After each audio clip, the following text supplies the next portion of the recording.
श्री राम जय राम जय जय राम। श्री राम जय राम जय जय राम। नमः शंकर शारदाभ्याम श्री गुरुभ्यो नमः। सभी सज्जनों का हार्दिक स्वागत अभिनंदन है। सज्जनों,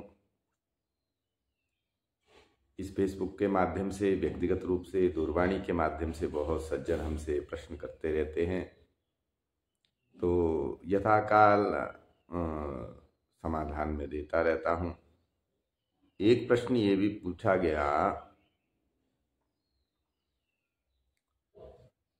शिखा जो हम शिखा सूत्र रखते हैं वो किस प्रकार से होना चाहिए। हम जो शिखा सूत्र धारण करते हैं, जिसको हम चोटी कहते हैं, क्षेत्रीय भाषा में कहीं बोधी कहा जाता है, तो उस चोटी शिखा को धारण करना आवश्यक है सज्जनों। क्योंकि सदा सदोपवीतिना भाव्यम सदा बद्ध शिखेन च इत्यस्ति शास्त्र सिद्धांतः। जब हमारा चूड़ाकर्ण संस्कार होता है, उस चूड़ाकर्ण संस्कार के समय में केशों का मुंडन किया जाता है।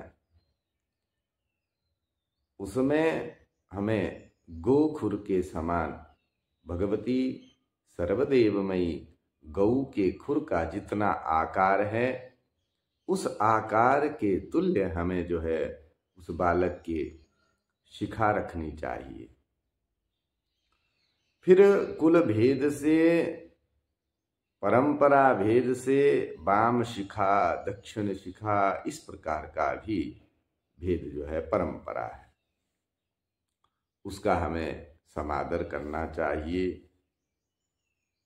बिना शिखा के नहीं रहना चाहिए, क्योंकि शिखा धारण करना हरेक वैदिक कर्म करने के लिए आवश्यक होती है। वैदिक कर्म करने में वो स्नान से लेकर के जितने भी हमारे वैदिक कर्म हैं, नित्य नैमित्तिक काम्य आदि जितने भी कर्म हैं, उनमें शिखा का अत्यंत महत्वपूर्ण स्थान है। जब तक शिखा बंधन नहीं किया जाएगा तब तक कर्म जो है सिद्ध नहीं होगा। शिखा बंधन करना उसमें नितांत आवश्यक रहता है। शिखा बंधन किए बिना कर्म निष्फल होता है। अतः सभी सज्जनों से निवेदन है, कृपया शिखा धारण करें। विधिवत परंपरानुसार शिखा को धारण करना चाहिए। जहाँ जहाँ जिस प्रकार का निर्देश है उस प्रकार से उस शिखा का रक्षण करना चाहिए। एक बार अगर शिखा धारण कर ली है, फिर उस शिखा को काटना नहीं चाहिए। कोई मजाक उड़ा रहा है अथवा कोई कुछ कह रहा है, इससे क्षुब्ध होकर के शिखा नहीं काटनी चाहिए। हमारे लिए लोगों का वचन महत्व नहीं है, हमारे लिए हमारे वेद आदि शास्त्र का वचन महत्वपूर्ण होता है। लोगों से क्या भय करना, भय उससे करो जो भगवान हमारे अंतरात्मा में सदैव विराजमान है। लोगों के भय से हमें क्या, उस परमात्मा से भय करना चाहिए जिससे वह लोग भी भय करते हैं, जिनसे हम भय करते हैं, अर्थात हमें भय लगता है।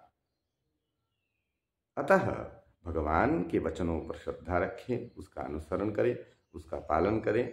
लोग क्या कह रहा है इस पर ज्यादा ध्यान न दें।